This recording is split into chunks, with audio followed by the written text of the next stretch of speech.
성부 하나님, 성자 하나님, 성령 하나님, 오늘도 우리 성삼위 하나님께서 이 말씀을 듣는 모든 자들에게 우리 성부 하나님의 은총과 성자 하나님의 은혜와 성령 하나님의 은사를 풍성하게 부어주셔서 오늘도 증언되는 이 말씀이 온전히 깨달아지게 하시고 잘 심겨져서 30배, 60배, 100배의 결실을 거둘 수 있도록 축복하여 주시옵소서. 이 시간에도 모든 시정을 성삼위 하나님께 의탁하고 우리 주 예수 그리스도 이름으로 기도 올려옵나이다. 아멘, 아멘, 아멘. 오늘은 사간생도 말씀 무장 104회가 되겠습니다. 104회가 되겠습니다. 저는 하나님께서 이 마지막 때 말씀 메나트로 사용하시려고 창세전부터 예배해 놓은 자입니다. 마음이 온유한 자는 더 많은 진리를 받아 믿음과 행위로 구원받아 천국과 왕국에 들어가지만 마음이 강팍한 자는 더 이상의 진리를 받지 못하고 믿음으로만 구원받는다는 거짓 프레임에 빠져 그는 마침내 지옥에 던져지게 될 것입니다. 제가 요즘에 천주교와 개신교의 그 구원론 차이에 대해서 계속 말씀을 전하는데요. 기독교 목사들과 기독교인들은 주의 깊게 귀를 기울이고 들을 필요성이 있습니다. 개신교의 구원론이 지금 너무 헐겁게 만들어져 있기 때문에 정강훈 같은 그런 잡종들이 나오는 겁니다. 그러니까 잡종이 나온다고 보면 돼요. 잡종. 저의 카톡 아이디는 니키777입니다. 이미 마지막 때가 도래하였습니다. 예수님께서는 마태복음 24장, 마가복음 13장, 누가복음 21장 이 종말장을 통해서 이 마지막 때가 되면 거짓 선지자들, 거짓 선동가들이 많이 나와가지고 많은 사람들을 미혹시킨다는 거예요. 지금 대한민국에도 이 일이 정치판에서나 종교판에서도 벌어지고 있습니다.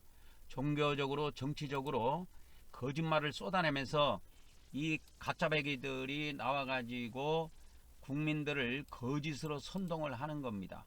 그러나 모든 거짓말하는 자들은 계시록 21장 8절, 계시록 22장 15절에 보면 전부 다 불과 유황못에 들어가서 그들은 생고생을 해야 됩니다.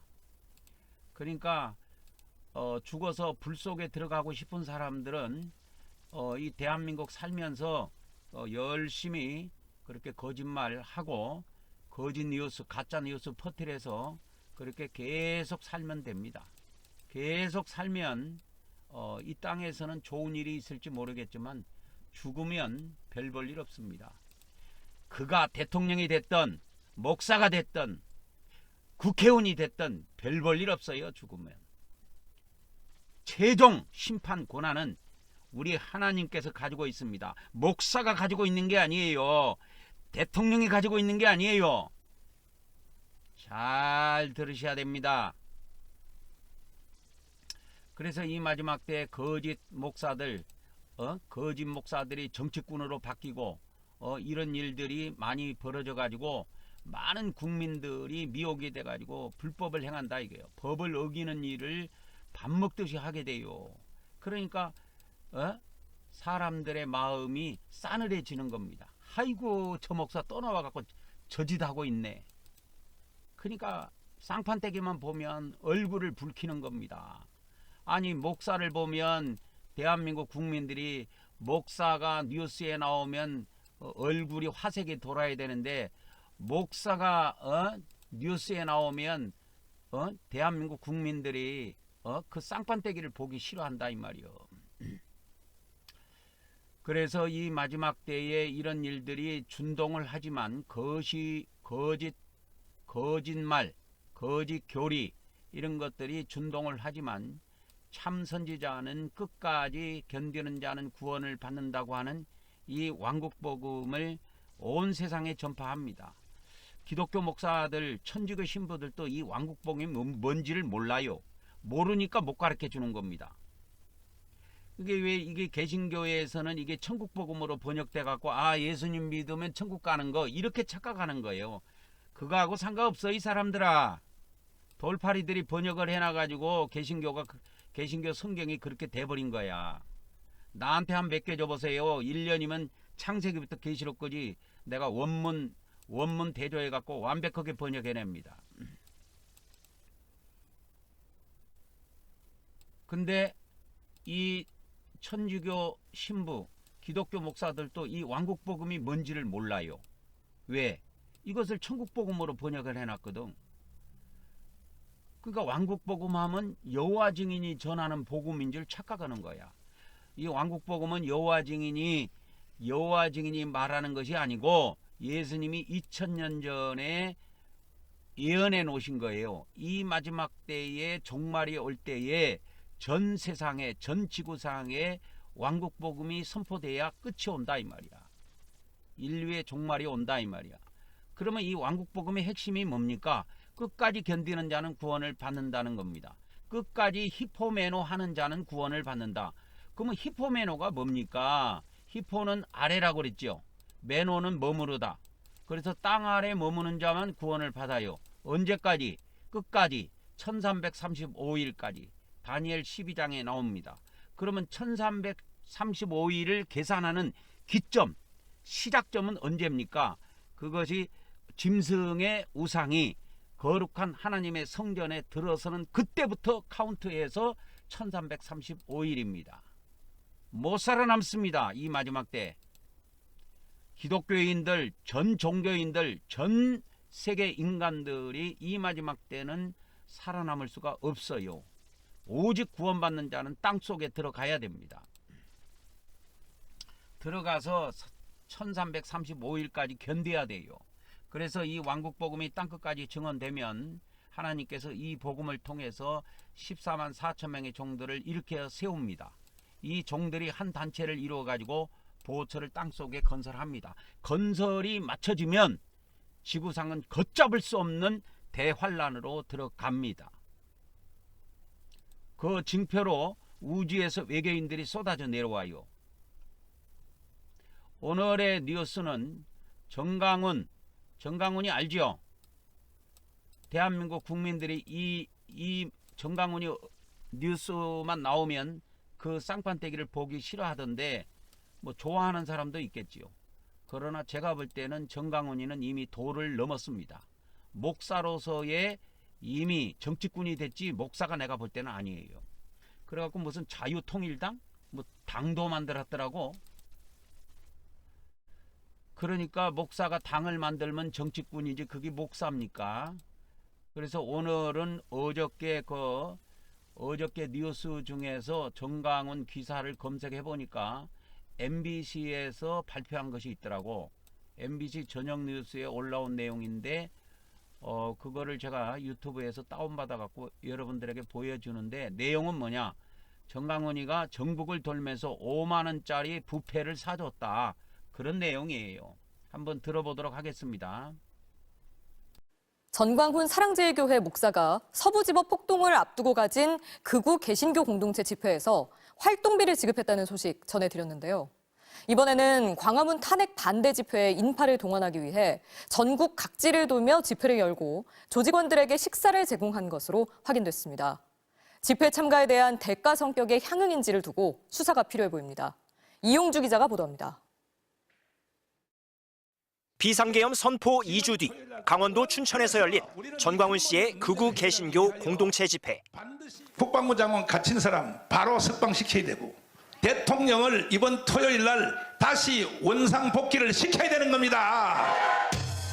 주말 서울 광화문에서 예정된 탄핵 반대 집회에 인파를 최대한 동원하기 위한 건데 특정 정당의 정치 행사와 다를 게 없습니다. 자유통일당 만세! 정강훈 목사님 만세! 전 씨는 계엄 선포 직후부터 전국 각지를 돌며 이 같은 집회를 잇따라 열고 있습니다. 부산, 대구, 광주, 충남 예산 등 공개된 것만 한 달여 동안 20차례가 넘습니다. 매번 집회를 마친 뒤엔 각 지역 조직원들에게 식사가 제공됐습니다. 모든 우리 지방에 있는 그 단체는 다 5만 원짜리 부패를 사줬어요. 광화문 상경 집회에 최대한 집결해야 한다는 말도 빠지지 않았습니다. 밥을 맛있게 드시고 이번 토요일 날 춘천에 사람이 하나도 없이 전부 다 끌고 광화문으로 나오시면 고맙겠습니다. 바로 떠날 테니까 섭섭해하지 마시고 여러분은 밥 잘 처먹고, 알았죠? 가문에 총동원할 거야 안 할 거야? 전 씨는 광화문 집회 준비에 한 해 동안 1,000억 원을 썼다고 주장했습니다. 그러면서 밥만 먹고 불참한 사람들이 있다며 원색적인 비난을 퍼부었습니다. 나는 살인적인 스케줄로 다 돌았잖아. 부패 5만 원짜리 또 다 사줘가면서 말이야. 근데 그 5만 원짜리 나한테 얻어 처먹은 들도 강문에 안 나온 들이 있어 또. 전 씨는 조직 간부들에겐 인파 동원 대가로 활동비도 5만 원씩 주겠다고 말했습니다. 5만 원 다 줄 테니까 무조건 여러분이 책임지고 1,000만 명 동원하란 말이야. 알았죠? 이와 관련해 경찰이 자금 출처 등에 대해 수사하겠다는 방침인 만큼 사조직 모임에서 식사를 제공한 것이 향응에 해당되는지를 두고도 수사를 확대하는 게 불가피해 보입니다. MBC 뉴스 이용주입니다. 그러면 이 목사가 정치꾼이 됐지요. 정치꾼이 되어서 막 거짓 선동하고 국민들을 선동한다 이 말이요. 이것이 목사가 할 일이냐 이 말이요. 그래서 내가 대한민국 기독교 목사, 기독교인들한테 묻는 거예요. 기독교의 구원론이 과연 이대로 가서 되겠느냐 하는 거예요. 기독교 구원론이 예수님만 믿으면 다 끝나느냐? 거짓말을 해도 되고 법원을 폭동시켜도 되는 것이냐? 대한민국을 아주 그냥 아작내서 되겠느냐 이거요. 목사가 정치꾼이 돼서 되겠느냐 이거요. 저는 반대입니다. 목사는 목사할 일이 따로 있어요. 정치꾼들은 정치꾼들이 정치하는 것이지 목사는 정치꾼이 아니야. 그래서 여러분 대한민국 헌법을 한번 보세요. 대한민국 헌법을 보면 종교와 정치를 분리해 놨습니다. 대한민국 헌법에 명시가 돼 있어요. 만일에 분리가 안 되면 어떻게 된 줄 아십니까? 그래서 이거를 분리해 가지고 간섭을 못 하도록 해 놨어. 만일에 이것을 자꾸 목사가 나셔 갖고 정치를 간섭하게 되면 정치꾼들이 종교를 간섭하게 되면 기독교를 탄압해 갖고 죽일 수가 있어요.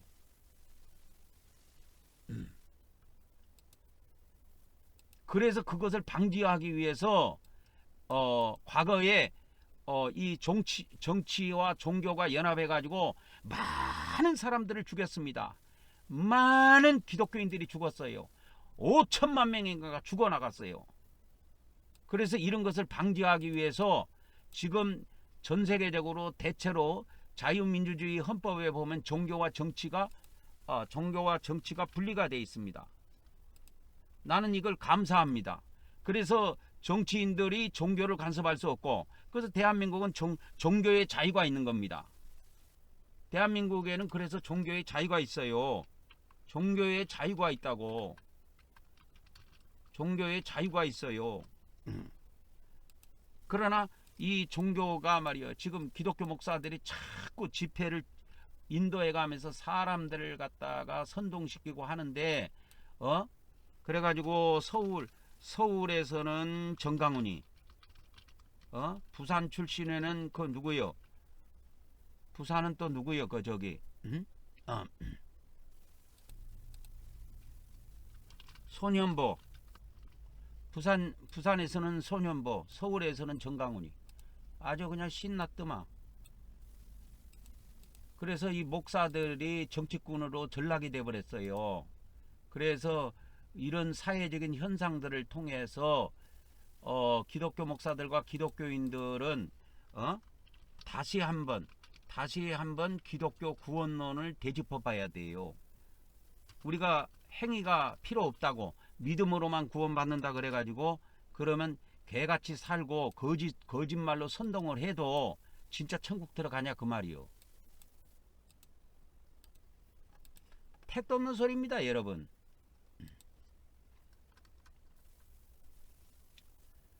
그래서 오늘의 주요 말씀은 그 종교개혁이 일어나게 된 역사적인 배경, 이 앞전에도 말씀을 드렸지만 다시 한번 이렇게 살펴보려고 하는 이유는 기독교가 자꾸 그때 당시 중세 시대에 종교개혁이 일어났다는 것은 천주교가 타락을 해서 그런 거죠.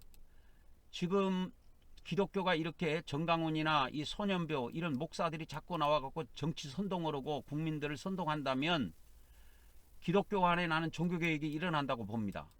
500년 전에는 천주교를 향한 종교개혁이 있다면 지금은 기독교를 향한 종교개혁이라고 나는 봐요. 제가 전하는 이 말씀이 큰 밑거름이 될 것이로 나는 봅니다. 그래서 앞으로 하나님께서 기독교가 딱 둘로 쪼개진다는데 나는 그렇게 봅니다. 하나님 거짓말 하겠습니까? 그래서 그때 당시에 천주교가 500년 전에 중세시대 때 타락을 해갖고 종교개혁이 일어났던 것처럼 이제는 이런 대한민국에도 이 정강훈이 같은 이 소년보 목사 같은 이러한 정치 선동꾼들로 변질돼 버린 거예요. 목사가 정치꾼으로. 그러면 이러한 기독교의 상황을 봤을 때 이제 기독교도 타락을 했기 때문에 종교개혁의 대상이다 이 말이요. 그래서 제가 계속 이 말씀을 전해주는 겁니다. 종교개혁이 일어났던 배경. 그래서 오늘 또 정강훈이가 5만원짜리 부패 쏜 것을 어저께 MBC에서 보도한 것을 제가 또 여러분들에게 소개를 해드리는 겁니다. 이런 것을 보고 왜 기독교 목사가 저런 짓을 해야 되는지 생각을 해봐야 돼. 이 사람들아. 그냥 넘어갈 이게 나는 정치꾼이 아니에요. 정치꾼이 아니기 때문에 정치적인 이야기를 다루는 것이 아니야. 왜 기독교가 이 모양 이 꼴이 돼버렸냐 이거요. 그때 당시는 천주교가 타락했지만 현재는 기독교가 타락했다니까. 그러니까 목사라고 하는 인간들이 정강훈이 봐봐. 정강훈이가 여러분 목사로 보입니까? 또 이제 소년보도 자기 교인들 데리고 이제 정강훈 닮아간다니까. 참 웃긴 짓들 하고 있어요. 진짜 이놈의 인간들을 이거 어떻게 해야 돼 이거. 죽일 수도 없고 말이요. 어떻게 해야 되겠냐고. 그래서 기독교 목사들, 기독교인들, 제가 지금 천주교의 구원론과 개신교의 구원론을 계속 지금 정리해 갖고 알려드리는 이유가 있어요.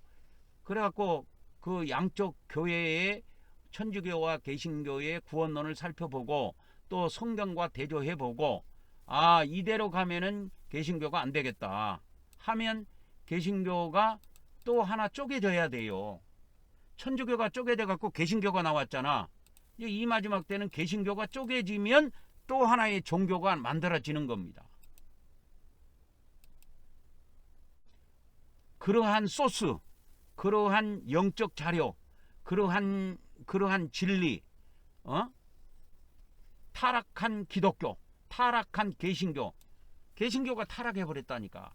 현재는 이 타락한 개신교를 종교개혁할 수 있는 그러한 밑거름이 되는 말씀들, 그러한 성경의 진리들을 여러분들에게 공급해 주는 겁니다. 그래서 오늘은 그때 500년 전에 천주교를 종교개혁한 거죠. 그때는 천주교에 대항해서 천주교에 대한 종교개혁이에요. 천주교가 타락했으니까 천주교를 종교개혁해서 개신교가 만들어진 겁니다. 근데 그때 종교개혁할 때 이제 종교개혁이 1517년에 시작이 되고 그 뒤에 종교개혁가들이 계속 등장을 하면서 외쳤던 5대 솔라가 있습니다. 5대 솔라 피데, 솔라 그라티아 하는 거 여러분 알려드렸지요. 그러니까 그 솔라, 오직 믿음, 오직 은혜, 이것이 주장이 됐어요. 그래서 그 5대 솔라를 오늘 알려드리려고 합니다. 5대 솔라는 여러분들에게 구체적으로 한 번도 알려드린 바가 없는데 오늘은 5대 솔라를 여러분들에게 최초로 공개합니다. 그리고 종교개혁이 이제 일어나서 이제 개신교도 하나의 종교로 자리 잡으면서 구원론을 이제 완성해 놨단 말이에요. 구원론을 완성해 놨는데 그 구원론의 핵심을 이 앞전에도 전해줬지만 오늘 또 다시 한번 개신교의 구원론을 살펴보고 진짜 우리가 구원받는 데 있어서 행위는 아무 필요가 없느냐? 목사가 선동해 갖고 과연 법원을 갖다가 아작내도 괜찮은 것이냐? 진짜 우리 기독교 구원론은 행위하고는 옆집 여자를 간음해도 되고 살인해도 되고 재판관들을 살인해도 되고 옆집 여자를 간음해도 되고 거짓말을 목사가 밤붙듯이 연단에 서갖고 해도 되는 것이냐 이 말이요. 과연 개신교의 구원론은 오직 믿음으로만 구원받는다는데 성경은 과연 어떻게 생겼느냐 이거요. 그걸 한번 보자 이 말이요. 기독교 목사들, 기독교인들. 천주교는 행위구원이라는 것이 있기 때문에 천주교는 그런 인물이 정강훈이나 이 소년보 목사 같은 이런 인간들이 나오기가 쉽지 않습니다. 천주교에서는 있을 수가 없어요. 만일에 그랬다면 천주교에서는 위에서 꽉 찍어 눌러버린다고. 교황의 한마디면 그럼 뭐가지 당장 날아갑니다. 그런데 이 정강훈이는 하나님 까불며 나한테 죽어 해가지고 그 백석 교단에서 쫓아냈어요. 죄명을 지켜버렸다고. 죄명을 지키니까 지가 나가서 교단 하나 만들어갖고 왕노릇 하는 거야. 그래서 네 번째는 종교개혁 이전과 이후에 그러면 천주교의 구원론은 어떤 변화가 왔느냐. 이게 변화가 약간 왔습니다. 약간 왔는데 제가 볼 때는 큰 차이가 없어요. 큰 차이가 없고 개신교의 구원론 오직 은혜, 오직 믿음, 솔라 피데, 솔라 그라티아 이런 것 때문에 천주교 구원론에도 변화가 오기는 오지만 큰 변화는 없습니다. 제가 볼 때는 그냥 내부적으로 사소하게는 강조점이 달라지기는 해요. 구원론에 있어서 강조 포인트는 달라지지만 큰 교리의 변화는 없었다. 그래서 이 종교개혁 이후에 저번에도 말씀을 드렸지만 트렌토 회의라는 것을 해가지고 이 트렌토가 이탈리아에 있는 도시지요.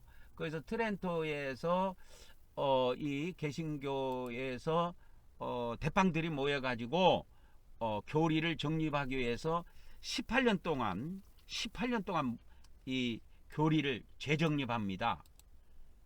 그때 재정립한 것이 지금까지 내려오는 거예요.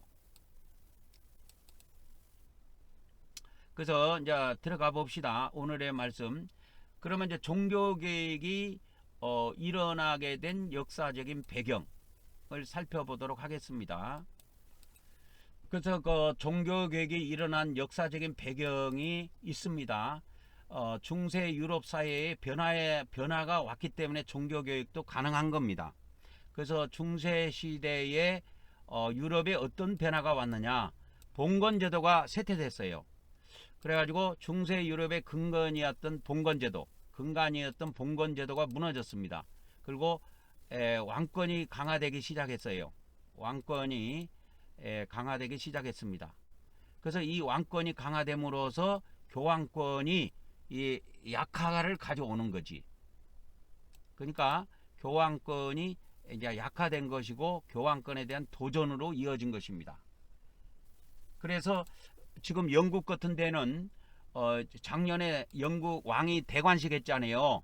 영국 국왕이 대관식을 했을 때 그걸 생중계로 YTN으로 해준 걸 나는 대관식이라는 걸 전 세계 이 세상에 태어나서 처음 봤어요. 그래서 생중계로 그걸 다 봤습니다. 제가 처음 일어나는 사건이기 때문에. 그러니까 거기에는 카톨릭에서 주관하는 것이 아니고 영국은 개신교가 주관한단 말이에요. 성공회가 거기에서 주관을 한다고. 그 영국에 국교가 있습니다. 성공회가 그 국교가 있어요. 그러니까 그 사람들이 이게 나서 가지고 그 대관식을 주관하는 겁니다. 예배 형식으로. 그리고 이제 두 번째는 유럽 사회에 큰 변화가 온 것이 뭐냐면 이 도시가 발달한 거예요. 그러니까 상업하고 수공업이 발달을 하면서 도시가 이제 큰 도시들이 성장을 하는 거예요. 그러면서 새로운 계층이 등장합니다. 새로운 계층이 등장합니다. 그래서 이들은 교회의 권위에 그때 당시에 천주교 교회죠. 천주교회가 권위가 그때 교황권이 강력했기 때문에 천주교의 권위에 비판적인 시각을 갖게 된 것입니다. 그래서 제가 지금 기독교 목사나 기독교인들, 그 다음에 천주교인들, 그리고 대한민국 국민들에게 이런 역사적인 배경과 또 기독교가 천주교가 타락했을 때 종교개혁이 일어나서 새로운 종교가 탄생한 것처럼 이제 기독교가 타락했을 때 이 마지막 때 기독교를 개혁하자, 기독교 교리를 뜯어 고치자, 이러한 운동이 일어나야 돼요. 지금 이 상태로 가면 내가 볼 때는 기독교는 망한다고 봅니다. 그 다음에 중세의 유럽에 큰 변화가 오게 됐던 것은 인쇄술의 발달입니다. 구텐베르크 알지요? 구텐베르크가 인쇄술을 발명을 했는데요.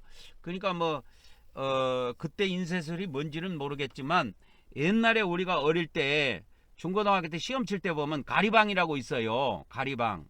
철필로 이렇게 끌고 가지고 이렇게 검은 잉크 같은 걸 묻혀갖고 노라로 쑥 문태면 시험지가 쏙 이렇게 인쇄가 돼요. 그런 식으로 해가지고 그런 식으로 시험지가 만들어져 가지고 그 시험지 갖고 우리는 시험을 쳤습니다. 그래서 나는 학교에서 그 시험지 이렇게 노라로 밀어갖고 한 거 그걸 직접 한번 봤어요. 직접 봤습니다. 그래갖고 구텐베르크의 인쇄술 발명은 성경이 보급되는데 많은 성경이 이렇게 해서 보급이 될 수가 있었습니다. 그래가지고 이때 이제 그 원어 성경 이런 것들도요 그때 많이 이렇게 인쇄가 됐어요. 그래서 획기적인 거지요. 그래서 이러한 세 가지 봉건제도의 쇠퇴로 인해서 왕권이 강화되면서 교황권에 대한 도전이 있었다. 그 다음에 도시가 성장하면서 새로운 계층이 탄생이 됐다. 그래서 천주교에 대해서 비판적인 시각을 가졌습니다. 이들이. 그리고 구텐베르크의 인쇄술의 발달로 성경 보급이 용이해 가지고 중세시대까지는 일반 사람들은 성경을 읽을 수가 없었어요. 소수만 성경을 읽었다니까. 그러니까 성경 안에 무슨 내용이 있는지를 몰라. 그러니까 천주교 대빵들이 사기를 쳐도 몰라. 백성들은. 그런데 인쇄술의 발달로 성경이 본격적으로 보급되면서 이제 누구든지 성경을 한 권씩 가지면서 읽을 수 있는 길이 이제 서서히 열리기 시작하면서 사람들이 성경을 보니까 이렇게 해서 구원을 받네 하는 걸 알게 된 겁니다. 그 다음에 이제 유럽 사회에 큰 변화가 온 것도 하나 있고, 또 하나는 크게 봐야 될 것이 세계사에서도 배우지만 르네상스와 인민주의예요. 중세 시대 때 르네상스가 일어났잖아요. 14세기인가 그때부터. 그래서 고대 문화 부흥, 르네상스는 고대 그리스, 로마 문화를 재조명하면서 인간의 이성과 자유를 강조하게 된 것입니다. 이 르네상스 부흥운동이 일어나게 됐는데, 그래서 고대 그리스 철학이라든지 로마 문화에 대해서 재종험을 하면서 인간의 이성과 자유가 강조가 된 거예요. 그래서 그 앞전에는 그 교황의 절대 권위, 교회에서 가리키는 거에 대해서 절대 복종이었어요. 거기에서 토를 달 수가 없었어요. 그런데 교회가 가르치는 거, 신부님들이 가르치는 거, 교황이 가르치는 것도 의문을 품게 된 겁니다. 비판적인 시각을 갖게 된 거예요. 그래서 인문주의자들은 원어 성경에 대한 연구를 하게 됩니다. 그래가지고 이때 중세 시대 때 이런 원어 성경이 헬라어 성경이요. 헬라어 성경이 많이 인쇄가 됩니다. 그래서 이 원어 성경을 해석을 해보니까 천주교의 전통적인 해석이 이거 틀렸네, 이런 의문을 가지는 겁니다. 의문을 가지게 된 거예요. 천주교의 전통적인 해석에 대해서 의문을 품은 거예요. 그래서 에라스무스는 헬라어 신약 성경을 출판을 했습니다. 헬라어 신약 성경을 출판하고 이것이 종교개혁자들에게 큰 영향을 미치게 됩니다.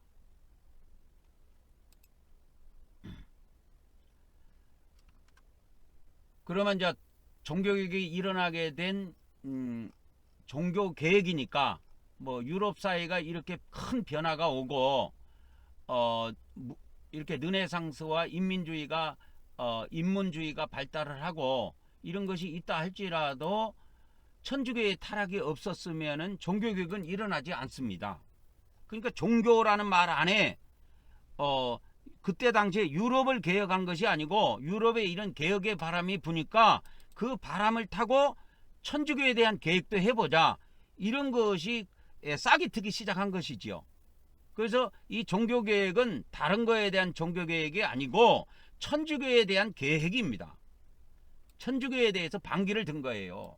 그러니까 지금 대한민국 정강훈이라든지 소년보 이런 인간 목사들이 말이야, 정치꾼들이 돼가지고 매주 토요일마다 말이야 자기 교인들 끌고 나와갖고 광화문에서 모이고 여의도에서 모이고 또 부산에서도 모이고 대구에서도 모이고 이런 짓거리를 계속 한다고 봤을 때 기독교는 나중에 결국 쪼개진다고 봅니다. 저는 만일에 안 쪼개진다고 봤을 때는 내가 쪼개버릴 거예요. 그래서 이와 같이 천주교의 타락으로 인해서 종교개혁이 일어나게 된 것은 자연스러운 현상입니다. 자연스러운 현상이에요. 나무도 썩으면 고목나무가 되면 고목나무 안에서 새순이 나와요. 새순이 나온다니까. 그래서 썩은 고목나무에서, 그러니까 오래된 오래된 나무가 죽으면 거기에서 싹이 나와요. 싹. 그래서 이 스가랴 선지자가 이 마지막 때 하나님의 종이 나오는데 종의 이름이 뭐냐? 싹이에요. 종의 이름이 싹이라니까. 들어봤습니까? 순이라고도 하고 싹이라고도 해요. 그러니까 이게 있다니까요. 이것이 예언이 되어 있어요. 그러니까 그때 당시는 뭐 수룹바벨이라든지 이런 종들을 두고 하는 이야기지만 이 마지막 때에도 새싹이라고 하는 새순의 종들이 나옵니다. 그 종들이 누구냐? 그 종들이 14만 4천 명의 종들이에요. 그래서 이 마지막 때에 기독교 목사도 모르고 천주교 신부도 모르는 왕국복음이 땅끝까지 전 세계에 전파가 됩니다. 제가 지금 이걸 전하고 있어요.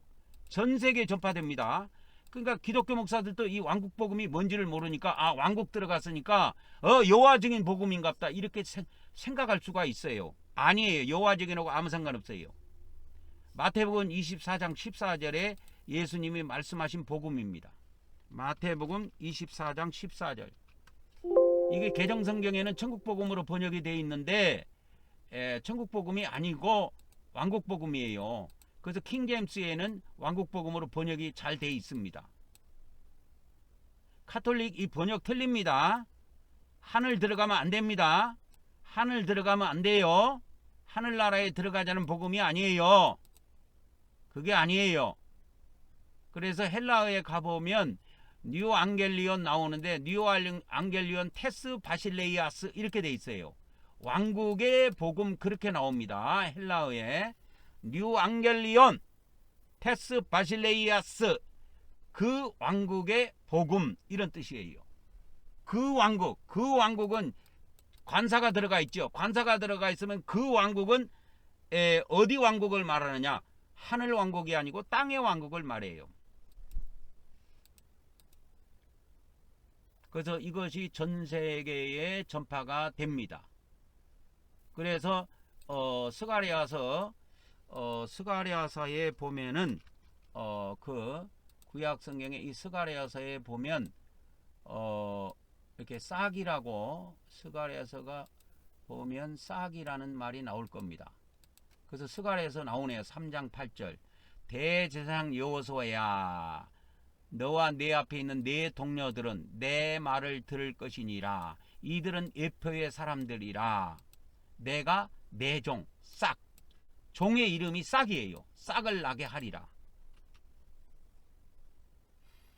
그래서 스가랴서 6장 12절에 보면 말하기를, 만군의 여호와께서 이같이 말씀하시되, 보라, 싹이라 이름하는 사람이, 싹이라 이름하는 사람이, 이거 싹을 순이라고도 해도 돼요. 우리나라 말래 싹도 있고, 새순이 올라왔네, 이거 새싹이 올라왔네, 그렇게 이야기하지요. 그러니까 순이라고 해도 되고 싹이라고 해도 돼요.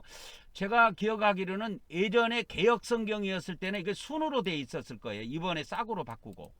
그래서 싹이라 이름하는 사람이 자기 곳에서 돋아나서, 싹이 이렇게 돋아나는 거예요. 그래서 여호와의 전을 건축하리라. 그래서 이 여호와의 전을 건축한다는 비밀이 이 마지막 때 이루어져요. 이 마지막 때 이것이 이루어집니다. 이 마지막 때 이 비밀이 이루어진다. 3장 8절도 여기다가 복사해서 넣어드리겠습니다. 3장 8절도. 그래서 스가랴서 3장 8절에 보면 이 마지막 때 내 종 이름이 하나님께서 싹을 일으키신다. 그래서 6장 12절에 가보면 싹이라 이름하는 사람이 자기 곳에서 돋아나서 여호와전을 건축하리라. 그러니까 그때 당시에도 이 여호와전을 건축하는 것이 있었어요. 그러니까 이것이 예전에 그때 당시 스가랴 시대에는 스룹바벨이 성전을 건축했습니다. 성전을 이렇게 재건축해 갖고 이것을 스룹바벨 성전이라고 그래요. 그러니까 제2성전입니다. 제1성전은 솔로몬 성전, 예전에 가르쳐 드렸죠. 2성전은 스룹바벨 성전, 바벨론 포로 생활을 마치고 다시 만들어진 성전이에요. 그 다음에 세 번째는 그러니까 페르시아 제국 시대, 헬라 제국 시대, 그 다음에 이 로마 제국 시대, 요때 새로 지었던 헤롯 성전이 있어요. 그것이 3성전이에요. 헤롯 성전이 있을 때 예수님이 들어갔던 성전이 헤롯 성전입니다.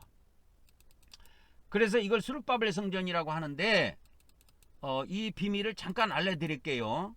이 마지막 때에는 스룹바벨 성전이 지어지는 것이 아니고 이 성전이 건축이 됩니다. 좌우지간. 이 싹이라고 하는 싹들이 성전을 건축합니다. 여기서 싹들이라는 것은 하나님의 이 마지막 때 종들이에요.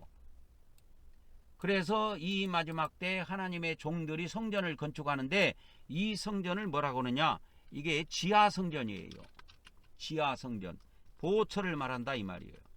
이 마지막 때는 하나님의 성전이 지하에 건설돼요. 그걸 보호처라 그래요.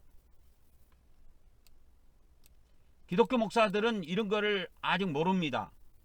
왜? 아직 왕국복음이 인자 전해지고 있는데 이 기독교 목사들이 이걸 알겠어요? 모르지요. 저는 하나님께서 이 마지막 때 말씀에 놔두어 쓰시려고 택한 종이에요. 그러니까 저는 알고 있잖아 이거를. 내가 스스로 합니까? 성령님이 이걸 다 알려주시고 가르침을 주셔야 아는 거예요. 그래서 이 마지막 때 그때 당시에 스룹바벨 시대 때, 그러니까 바벨론에서 포로로 돌아왔을 때 하나님께서 성전을 건축하라고 명하셨습니다. 그래가지고 그때 당시에 이름도 싹이에요. 순이에요. 근데 이 예언이라고 하는 거는 예언의 이중성이라고 저번에 알려드렸지요. 예언의 이중성. 예언은 반드시 2번 일어납니다. 그러니까 이 예언이라고 하는 스가랴서 6장 12절에 있는 이 말씀은 그때 당시에 한번 이루어졌어요. 그러니까 이중성이라는 건 1차로 한번 이루어지고 2차로도 이루어지게 돼 있어요. 그래서 구약의 예언은 반드시 1차, 2차로 이루어집니다. 그래서 1차는 수르바벨 때 이루어졌고 1차는 2차는 이 마지막 때 이것이 이루어집니다. 이 마지막 때. 신약 때 이루어져요. 이 마지막 때. 그래서 이 마지막 때 하나님의 성전이 건축이 됩니다. 어디에 건축된지 아십니까? 지하에 성전이 건축돼요. 그래서 보호처는 성전이라고 불러도 아무 상관이 없어요. 그러니까 성전과 성전이자 거처이자 그렇게 되는 거예요.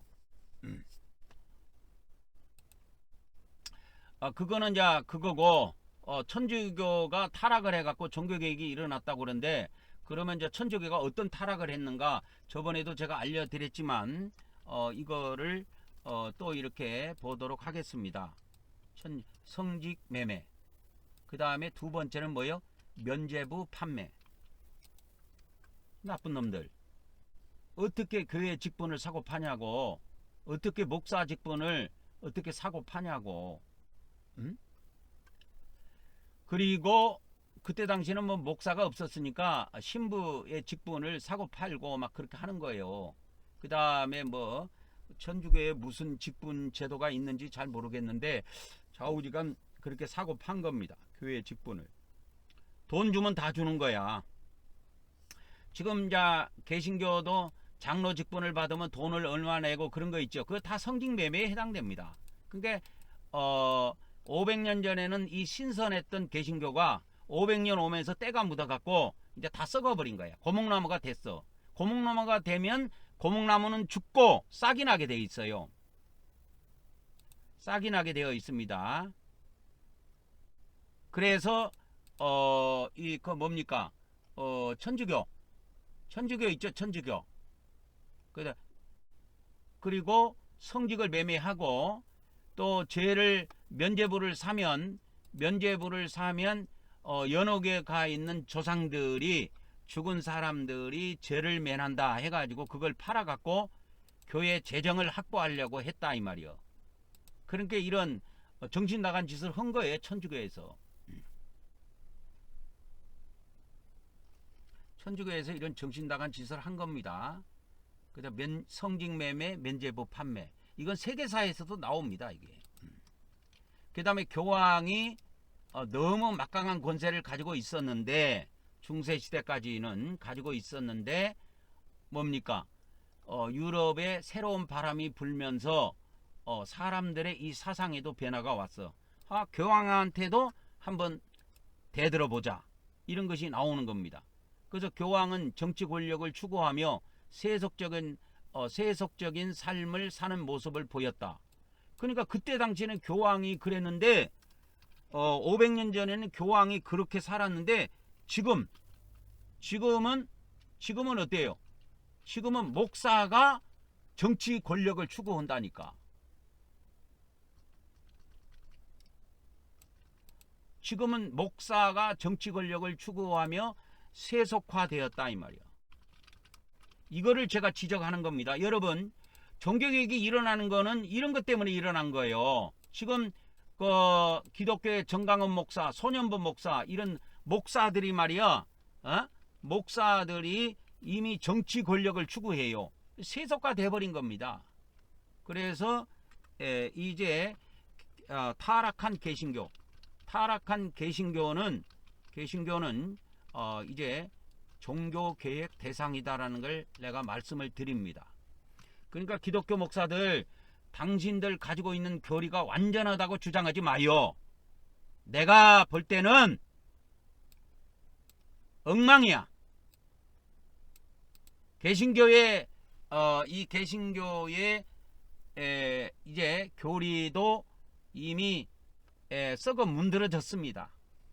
썩어 문드러지니까 이게 문둥병이 걸려가지고 이거 문둥병 같은 이런 목사들이 나와갖고 정치 권력을 추구해요. 목사는 이런 사람으로 하나님이 만들어 놓은 자리가 아니에요.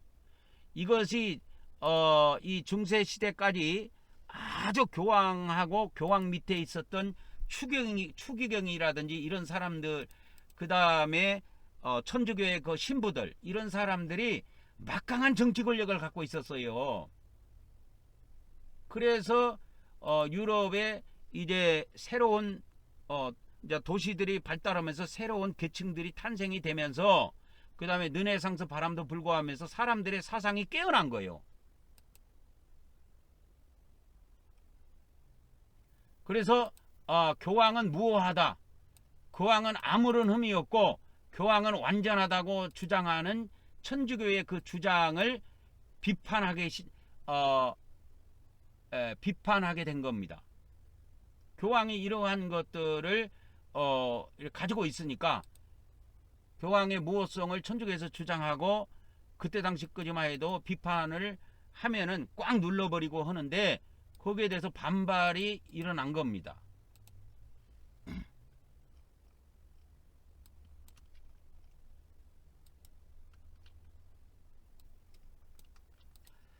그리고 이제 성경 왜곡, 성경을 왜곡한 거예요. 아니 그 인쇄술이 발달해 갖고 원어 성경을 보고 이렇게 보니까 이게 교황이 성경 해석을 올바로 한 거는 아니네. 그래서 자의적인 해석을 통해 교리를 왜곡하는 경우가 있었다. 다 틀린 거는 아니지만 이러한 부작용들이 있었다 이 말이요. 그리고 천주교에서는 이 뭡니까 그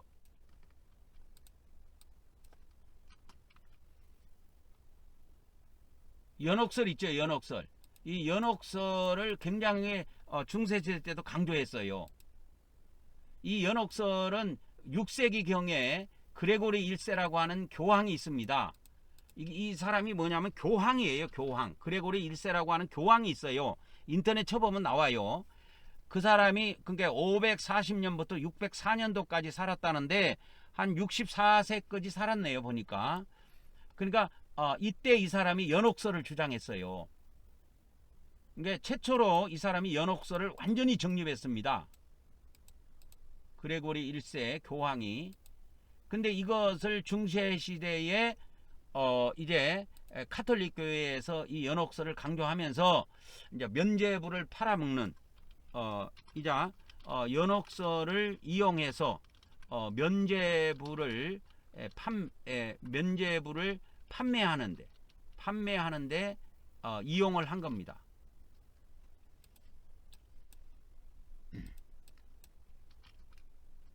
그래서 연옥에 가 있는 가족이나 뭐 조상들이 지금 고통을 당하고 있는데 이 면죄부를 사라. 그러면 죄를 면한다 이 말이요. 면죄부는 다른 게 아니고 부적 같은 거는 비슷한 거예요. 그러니까 이런 쓰잘데기 없는 짓거리를 천주교에서 한 거예요. 그래가지고 이것을 사면 연옥에 가 있는 사람이 죄를 면해가지고 바로 천국에 들어간다 이거요. 죄가 없어지니까. 그러니까 교인들이 뭔 모르고 막 아멘 아멘 할렐루야 아멘 아멘 얼마입니까 얼마 그러니까 얼마입니까 얼마 그러니까 뭐 5천만 원 뭐 1,000만 원 뭐 100만 원 뭐 그것도 뭐 다 뭐 가격이 뭐 요즘 식으로 말하자면 다 면죄부 가격이 다 달랐겠죠. 이렇게 해서 그러니까 중세 시대의 천주교의 타락을 보면 크게 뭐가 있느냐? 성직 매매와 면죄부 판매. 그 다음에 교황권의 권위 남용. 이게 교황이 세속화된 거야. 근데 지금 기독교 목사가 세속화됐다니까. 세속화라는 건 여러분 다른 게 아니에요. 이 정강훈이나 그 소년보 이런 인간들처럼 정치 권력을 탐하는 거야. 아니야, 저 교회 성도들 뭐 어느 정도 되고 어깨에 힘 좀 들어간 상태에서 야, 내 어깨가 더 올라갈 데가 없을까? 이게 정치로 가는 것밖에 없거든. 내나 교회에서는 북치고 장구치고 해봐야 뭐 별거 없으니까 이제 세상으로 한번 나가보자. 그래가지고 과거에 교황이 정치 권력을 추구하고 탐했던 것처럼 이제 기독교 목사들이 이 짓거리 하는 거예요. 야, 이 나쁜 놈의 새끼들아, 썩어져 이 자식들아. 더러운 인간들이 나와가지고 말이야, 기독교를 타락시키고. 정강훈 소년부 잘 들어 임마. 너희들 목사는 정치 권력을 탐하면 안 돼. 안 된다니까. 목사는 정치 권력을 탐하는 게 아니야. 복음을 전하는 사람들이지. 왜 교인들 끄고 나와갖고 왜 교인들을 타락시키냐고. 너희들이 아니더라도 정치꾼들이 다 알아서 정치혀. 근데 이 마각 끼면은 목사들이 더 난리야. 이 정치를 탐하려고. 그래가지고 소년보는 모르겠는데 정강훈이는 자유통일당인가를 만들어놨어요 지금. 정강훈이는. 그러니까 정강훈이는 이 정치 세력화하기 위해서 자유통일당인가가 만들어져 있어요. 이거 당 이름입니다. 이거 자유통일당인가가 있어요. 그래서 내가 한번 이거 찾아볼게요. 정강훈 해갖고 여기 나오네. 정강훈 해갖고 이거 나오네. 보니까 자유통일당 만세, 자유통일당 만세 이렇게 나오네. 이게 자유통일당이 맞네. 자유통일당이 맞네. 나는 혹시나 틀린가 싶어서 여러분들한테 당 이름을 잘못 알려주면 안 되니까. 정강훈 전국 돌며 5만원 부패. 오늘 이거 MBC 뉴스 나가는 겁니다. MBC 뉴스 데스크. 그래서 여기에 나온 것이 자유통일당 만세, 정강훈 목사님 만세, 만세 삼창했네. 그래서 전 시위는 계엄 선포 직후부터 전국 각지를 돌며 이 같은 집회를 잇따라 열고 있다. 그러니까 정강훈이가 지금 자유통일당을 만들었다는 것은 이미 정치 세력화 됐다는 거예요. 이걸 알고 해야 돼요. 왜 천주교가 타락한 줄 아십니까? 교황이 정치 권력을 너무 탐해서 그런 거야. 왜? 교인들만 갖고 종교 세력, 종교의 권세는 한계가 있거든. 자기 교회밖에 영향을 못 미쳐요. 근데 세상에 나가면 전 국민에게 영향을 미칠 수가 있거든. 그래서 뉴스에 나온다니까. 저녁 뉴스에 이 정강훈이나 이런 이름이 올라와요. 어저께도 올라오고 그저께도 올라오고 계속 올라오는 거예요 지금. 내가 보니까 뭐 MBC나 그 JTBC 같은 데는 아주 시리즈로 내보낸 것 같아. 그러니까 정강훈이도 이미 정치 세력화 돼버렸다는 거예요. 이미. 이게 자유통일당이라는 게 당 이름입니다. 당명입니다. 당명. 그러니까 북한에는 무슨 당이 있어요? 노동당이 있죠. 똑같은 거예요. 그래갖고 자기가 이제 잘 되면, 노동장처럼 잘 되면 정강훈이가 이제 대통령 자리까지 한번 가보겠다는 그런 욕망이 있는 거예요. 교황이 옛날에 황제를 갖다가 깔아뭉개고 해가지고 엄청난 비극이 있었잖아요. 이 유럽 세계에. 그래서 이런 짓 하면 안 돼. 그래서 내가 정강훈 뉴스를 자꾸 보여주는 거예요. 목사는 정치 권력을 탐하면 안 됩니다. 이 사람들아. 정강훈!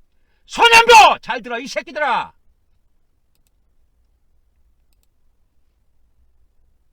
목사들은 정치 권력을 탐하면 안 돼 이 자식들아. 어디서 정치 권력을 탐하고 있어. 그래서 이런 것 때문에 기독교가 이미 타락해 버린 거예요. 이 정치 권력을 맛을 한번 보면요. 내 신학교가 아니라 그 강도사, 내가 그 대한예수교 장로회 대한예수교 그 장로교에서 그 강도사 인허를 받을 때가 있었어요. 강도사 인허 받을 때 동기가 있습니다. 강도사 인허 받은 동기가 한 100여 명 되나요? 100여 명까지는 안 되고 한 100여 명 될라나?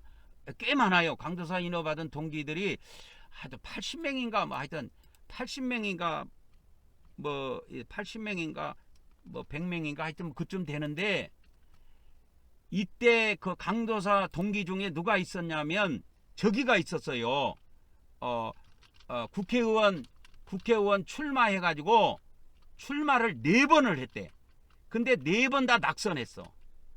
근데 이 강도사가 무슨 이야기를 하냐면 이 정치 이야기를 많이 해줬어요. 모임이 끝나고 나면 뭐 이렇게 차를 한잔하면서 몇 명 모여갖고 했는데 이 사람한테 좀 이 정치 이야기 좀 듣고 싶어가지고 몇 번 만나갖고 이걸 들었어요. 이게요, 국회의원 출마해가고 이 정치 권력의 맛, 이 정치 권력의 이 맛을 그때 강도사 그 동기가 뭐라고 그랬냐면 이 정치 권력의 맛이 마약의 맛과 같대요. 그런 표현을 하더라고. 마약의 맛. 그래서 못 빠져나온대요. 이 정치 권력의 맛을 한번 봐버리면 못 빠져나온대. 그런데 누가 그러더래. 자기가 4번을 낙선하니까 4, 4, 16, 16년, 20년이 갔을 거 아니야. 그 20년의 세월이 갔어. 그 20년의 세월이 그냥 흘러갔어, 자기는. 그래서 인생이 거의 이제 폐가 망신 상태로 가고 있는데 어떻게 하면 이 정치의 맛, 권력의 맛에서 빠져나올 수 있을까? 그러니까 어떤 사람이 추천을 하더래. 그러면 신학을 한번 해보시오. 신학을 한번 해봐라고 추천을 하더래.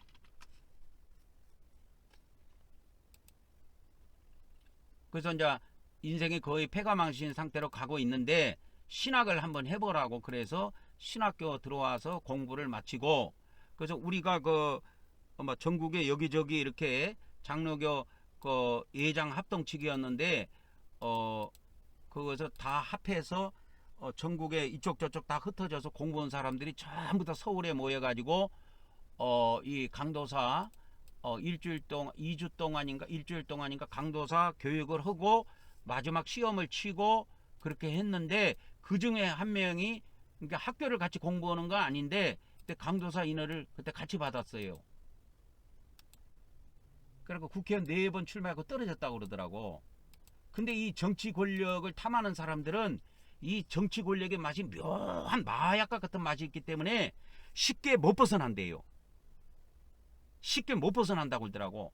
그래갖고 자기도 계속 나가봐야 떨어지고 이제 계속 가면 돈도 없고 폐가망신 상태로 가겠으니까 그냥 누가 그러면 이 정치에서 완전 빠져나오려면 신학을 한번 해봐라. 그래갖고 목사가 되라. 차라리 국회의원이 되지 말고 목사가 되라. 그래가지고 목사도 하나의 종교 권세를 갖고 있거든. 그러니까 그러면 아마 이 정치 권세의 맛을 아마 잃어버리고 살 수도 있을 것이다 해갖고 이렇게 한 사람이 있었어요. 교황의 무호성을 주장하며 비판을 억누르는 태도는 그래서 그때 당시에 교황에 대한 무호성, 교황은 아무런 죄가 없다 이런 거에 대해서 유럽 사람들이 서서히 이제 정신적으로 깨어나기 시작해서 교황에 대한 반발을 가지게 된 겁니다. 성경 왜곡과 교리 오류 이런 것들도 종교 개혁이 일어나는 이러한 발단이 됐습니다. 그래서 크게 보면은 몇 가지냐, 성직 매매와 면죄부 판매, 그 다음에 2번째 교황의 권위 남용, 3번째 이건 3번째로 봐야 되네, 성경 왜곡과 교리 오류. 그러니까 천주교도 교리가 오류가 있었지만 지금 개신교도 교리가 오류가 있어요. 그래서 이제 3번째 종교개혁이 발발하게 된 겁니다. 이게 이제 1517년입니다. 종교개혁이 발발한 해는 1517년입니다. 마르틴 루터의 95개 반박문을 마르틴 루터가 발표한 겁니다. 그래서 면죄부를 판매를 비판하는 95개 반박문을 발표하면서 종교개혁에 불을 지폈습니다. 그래서 루터의 주장을 지지하는 사람들이 계속 늘어나면서 개신교가 이제 등장하게 된 겁니다. 그래서 종교개혁은 유럽 사회의 변화, 르네상스와 인문주의의 영향, 그 다음에 천주교 타락이라고 하는 복합적인 배경 속에서 나타났습니다. 지금 개신교 안에서 저렇게 정강훈이, 소년보 저런 인간들이 자꾸 교인들을 끌고 나와갖고 강화문에서, 여의도에서, 부산에서 막 이렇게 집회를 하고 자꾸 이렇게 선동짓을 하게 되면 기독교 안에서도 이제 서서히 앞으로 나는 움직임이 있다고 봅니다. 그래서 이 기독교는 두 쪽 난다고 하나님께서 예전에 주신 말씀이 있어요. 그래서 마르틴 루터를 비롯한 종교개혁가들은 성경을 근거로 교회의 잘못을 비판하고 새로운 기독교 교리를 확립을 했습니다. 그러나 이제 기독교도 500년이 갔다 이거요. 이제 기독교도 이제는 기독교도 뭐요? 500년을 오면서 타락해버린 거예요. 타락해버려갖고 저런 정치 목사들이 나오는 거야. 정치 세력을 추구하는 저런 인간들, 타락한 인간들이 나옵니다. 교인들은요, 자기 교인들은 몰라요. 이거를 모릅니다. 자, 정강은 소년보 이 교회에 몸담고 있는 교인들은 자기 목사가 정치 세력을 추구하고 있다라는 걸 잘 몰라요. 그것이 타락이라는 걸 몰라요. 이 1517년도에 종교개혁이 일어난 근본 원인은 교황권에 대한 조전입니다. 왜 그러냐? 교황이라는 이 인간이 정치 권력을 추구하고 세속적인 삶을 사는 그런 모습들을 너무 보여준 거야. 그래서 교황의 권위가 너무너무 강했는데 그거를 갖다가 도전을 한 겁니다. 루터라는 사람이.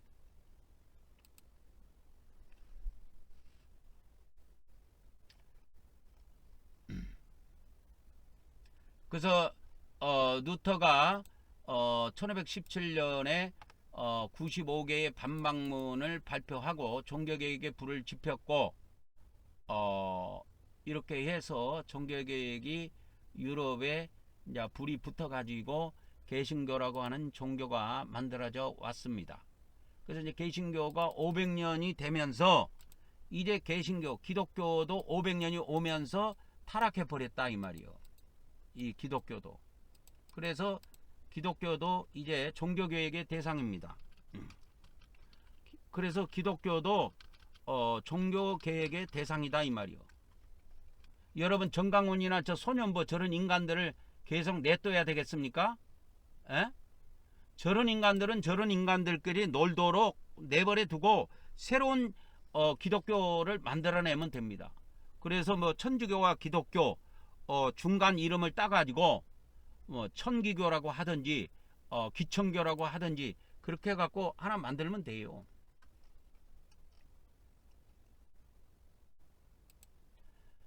그래서 이제 두 번째 종교개혁을 이제 1517년도에 불을 붙였는데 이렇게 하면서 이제 종교개혁에 동참한 사람들이 자꾸 늘어났어요. 늘어나면서 성경에 근거하여 천주교의 잘못된 가르침을 비판합니다. 천주교의 잘못된 교리를 비판하고 새로운 교리를 정립을 했어요. 이런 과정에서 나온 것이 5대 솔라입니다. 5대 솔라입니다. 이 5대 솔라를 오늘 알려드리려고 해요. 그래서 16세기 종교개혁 당시 개신교의 개혁자들이 주장한 5가지 핵심 교리, 이걸 5 솔라라고도 그러고 5 솔라스 그래갖고 5대 솔라, 5 솔라 이렇게 부릅니다. 그래서 5대 솔라라 그럴게요. 5대 솔라. 그래서 5대 솔라가 뭡니까? 솔라로 시작합니다. 솔라는 우리나라 말로 오직 그러면 돼요. 오직 성경으로, 오직 그리스도, 그 다음에 오직 은혜로, 그 다음에 오직 믿음으로, 오직 하나님께 영광. 이렇게 해가지고 솔라가 이렇게 5개가 들어가 있습니다. 솔라 스크립투라. 그러니까 스크립투라는 스크립처, 영어로는 스크립처를 말하는데 성경을 말합니다. 성경. 바이블은 책, 스크립처를 묶어놓은 책이고, 바이블은 스크립처 하면 이거는 문서 또는 성경 그렇게 씁니다. 그래서 솔라, 이게 오직 이런 뜻입니다. 유일한 형용사입니다. 그 다음에 두 번째는 솔루스. 이게 솔라가 왜 솔루스로 바뀌냐면 솔루스는 주격이에요. 주격이고 그래서 이 라틴어도 이렇게 변화가 옵니다. 그래서 라틴어도 격변화가 있어요. 격변화가 몇 가지가 있냐면 라틴어도 6가지가 있어요. 6가지가 있는데 헬라어는 그 앞전에 있던 헬라어도 격변화가 있는데 헬라어는 혹격까지 포함하면 5개입니다. 그래서 주격이 있고 속격이 있고 역격이 있고 대격이 있고 그렇습니다. 그 다음에 이제 혹격이라고 해가지고 있어요. 근데 이제 이렇게 있는데 라틴어는 하나가 더 있어요. 탈격이라고 부사로 사용되는 격이 또 하나 따로 있습니다. 이게 헬라어하고 라틴어하고, 그러니까 헬라어가 먼저예요. 헬라어가 먼저고, 역사적으로는 헬라 제국이 먼저고 로마 제국이 라틴어를 썼잖아요. 로마 제국이 나중이고 그렇습니다. 그러니까 이 헬라 제국 때 헬라어를 썼다 그러면 됩니다. 헬라 제국 때 헬라어를 썼고, 그러면 이 라틴어는 언제 썼냐? 로마 제국 때 썼다 이렇게 보면 됩니다.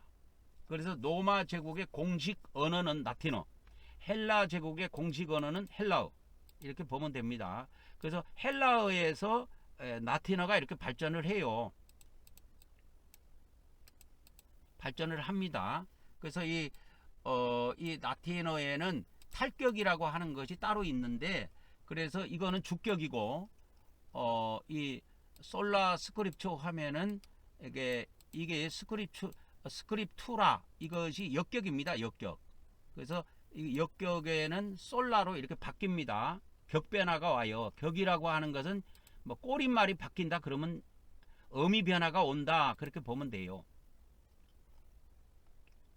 격에 따라서 주격이냐 속격이냐 역격이냐 대격이냐 혹격이냐에 따라서 탈격이냐에 따라서 어미 변화가 옵니다. 그것을 격변화라고 그래요. 격변화. 그래서 솔루스는 이게 주격입니다. 유일한 그리스도, 크리스투스 그러죠. 그래서 유일한 그리스도, 오직 그리스도 이렇게 번역해도 됩니다. 그 다음에 세 번째는 솔라 그라티아. 저번에 알려드렸죠. 솔라 그라티아. 그래서 솔라 그라티아도 역격입니다. 그래서 솔루스가 솔라로 바뀝니다. 그 다음에 솔라 피데, 오직 믿음으로. 피데도 역격으로 쓰기 때문에 이 솔루스가 솔라로 이렇게 바뀐 거예요. 그 다음에 오직 하나님께, 그 다음에 솔리 데오 글로리아. 그래갖고 솔리 이것도 뭐냐면 데오가 이게 하나님께 해갖고 역격이거든요. 역격이니까 솔리로 이렇게 바뀐 겁니다. 그래서 성과 격에 따라서 이렇게 막 바뀌어요. 이게 그래서 막 바뀝니다. 이게 격변화가 라틴어의 격변화가, 그래서 그 라틴어의 격변화 뭐 필요는 없지만은 뭐 여러분들에게 필요는 없지만 이렇게 변한다 하는 거는 한번 보여드릴게요.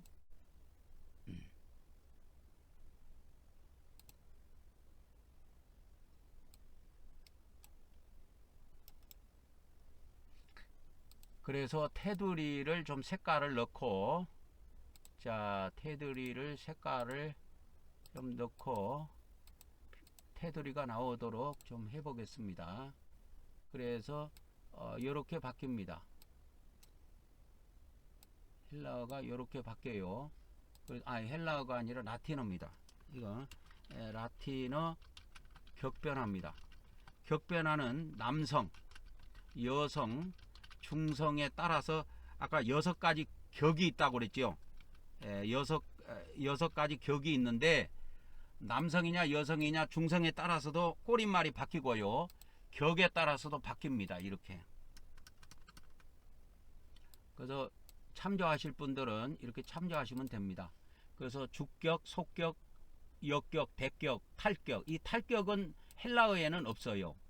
헬라어에는 없고 라틴어에는 있습니다. 그래서 솔리, 아까 솔리 이게 나오죠. 솔리, 솔라. 그 다음에 솔리, 솔라. 역격에는 솔리스, 솔리스, 솔리스.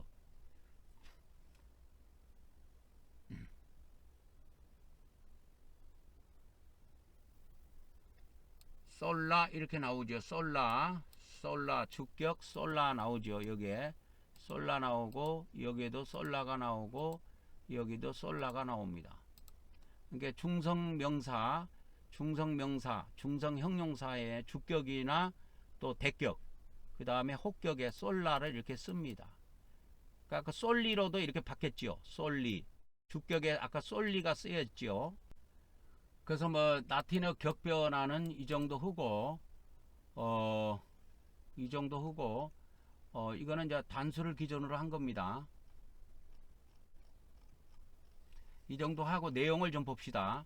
그래서 종교교육자들이 5대 솔라를 나중에 예측이 됐는데 오직 성경으로, 이게 성경은 뭐냐? 신앙과 삶의 유일하고 권위 있는 기준으로 삼았습니다. 근데 그때 당시에 천주교는 성경을 기준으로 삼는 것보다는 이 교회의 전통하고 교황의 가르침을 우선했습니다. 그러니까 기독교도 지금 이런 상황이 벌어져 있어요. 지금 교단의 교리나 목사의 가르침이 우선합니다. 성경보다. 그래갖고 이신득이만이 전체 구원론인 양 착각해서 이신득이 이를 도전하면 막 2단으로 칠 정도로까지 기독교도 타락해 버렸습니다. 그 다음에 이제 두 번째는 오직 그리스도, 솔로스 크리스투스 이렇게 발음합니다. 예수 그리스도만이 구원의 유일한 중보자이시다. 어떤 다른 인간이나 성자도 구원을 줄 수 없다. 예수님의 십자가의 희생은 모든 죄를 속죄하며 믿는 자에게 영생을 선물로 준다. 그 다음에 세 번째 솔라 그라티아, 오직 은혜로. 구원은 인간의 공로나 노력이 아닌 하나님의 값없는 은혜로 주시는 선물이다. 그래서 인간 스스로 구원할 수 없으며 오직 하나님의 자비와 사랑에 의존해야 한다. 네 번째 오직 믿음으로, 솔라 피데입니다.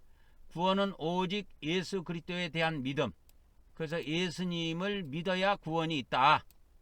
이걸 이야기한 겁니다. 선행이나 의로운 행위는 구원의 조건이 아니다. 그래서 믿음이라는 것은 뭐냐? 단순한 지적 동의를 넘어서 삶 전체를 변화시키는 능동적인 신뢰다 이 말이에요. 신뢰, 의지, 신뢰, 믿음. 그 다음에 다섯 번째는 오직 하나님께 영광. 모든 영광은 오직 하나님께만 돌려져야 하며 인간이나 다른 피조물에게 돌려서는 안 됩니다. 구원의 목적은 하나님의 영광을 드러내는 것이며 신자는 삶의 모든 영역에서 하나님께 영광을 돌려야 합니다. 그래서 오직 하나님께 영광 이렇게 됩니다. 오직 하나님께 영광. 이것은 이제 그 변화를 이야기하는 것이고요.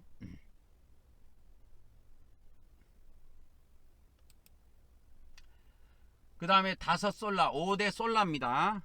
5대 솔라의 의미에 대해서 봅시다. 5대 솔라는 종교의 계획자들이 당시 로마 카톨릭 교회의 부패와 잘못된 가르침을 비판하며 성경에 근거한 참된 기독교 신앙을 회복하고자 하는 열망을 담고 있습니다. 이 교리들은 오늘날까지도 개신교 신앙의 핵심을 이루고 있으며 성경의 권위, 그리스도의 중요성, 하나님의 은혜, 믿음의 필요성, 그리고 하나님의 영광을 강조하고 있습니다. 그래서 이제 개신교의 구원론이 종교개혁 이후에 2세대들에 의해서 만들어집니다. 종교 개혁자들이 이걸 만든 것이 아니고 종교 개혁 2세대들입니다.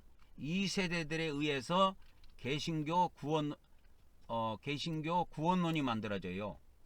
개신교 이 구원론이 만들어집니다. 그러니까 그때 당시에 이걸 만든 것이 아니고 종교개혁 2세대들에 의해서 만들어집니다. 그러니까 루터나 그때 당대에 만들어진 것이 아니고 루터의 그 다음 때에 이것이 개신교의 구원론이 완성이 됩니다. 그러니까 이제 개신교의 구원론의 핵심은 믿음입니다. 믿음. 개신교의 구원론은 믿음이에요. 그래서 솔라 피데면 이게 솔라 피데 하면 오직 믿음으로써 이렇게 번역할 수가 있습니다. 그래서 개신교에서 믿음은 단순한 지적으로 지식적으로 동의하는 것을 넘어서 예수 그리스도에 대한 전적인 신뢰를 의미한다. 그 다음에 믿음이 하는 역할은 뭐냐? 구원을 얻는 유일한 통로다. 하나님과 개인적인 관계를 형성하는 기초가 된다. 이렇게 봅니다. 그리고 믿음의 필요성은 뭐냐? 믿음은 구원을 위한 필수적인 요소다. 이 말입니다. 그래서 믿음이 없이는 구원받을 수 없다. 이 말이야. 필수적인 요소. 필수적인 요소. 이렇게 해서 필수적인 요소라고 하는 거는 구원에 있어서는 반드시 믿음이 필요하다 그 말입니다.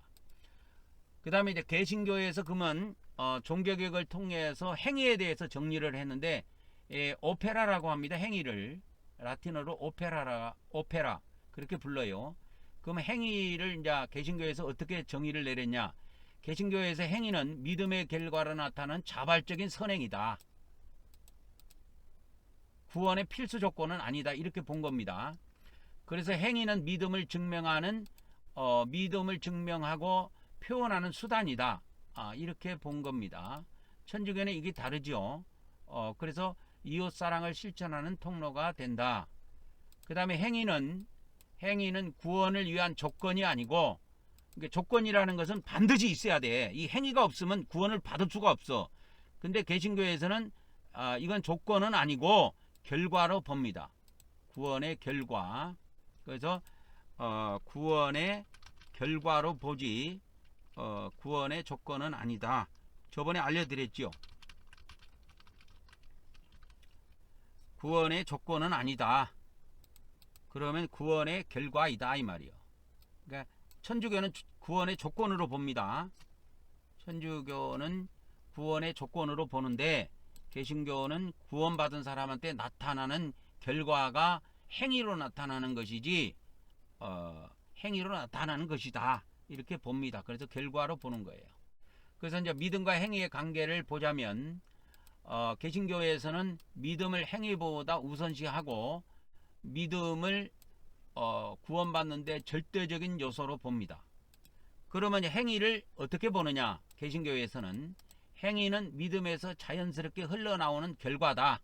그래서 구원받은 사람에게 나타나는 결과다.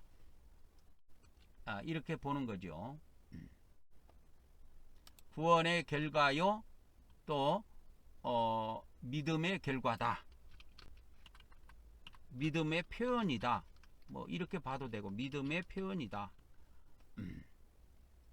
그래서 행위는 믿음에서 자연스럽게 흘러나온 결과이며 구원을 위한 조건이나 공로가 될 수 없다. 천주교에서는 구원을 위한 조건이나 공로로 봐요. 이거는 천주교 겁니다. 이 빨간 부분은 천주교 거예요. 그 다음에 행위와 믿음과 행위의 상호 의존에 대해서 살펴봅시다.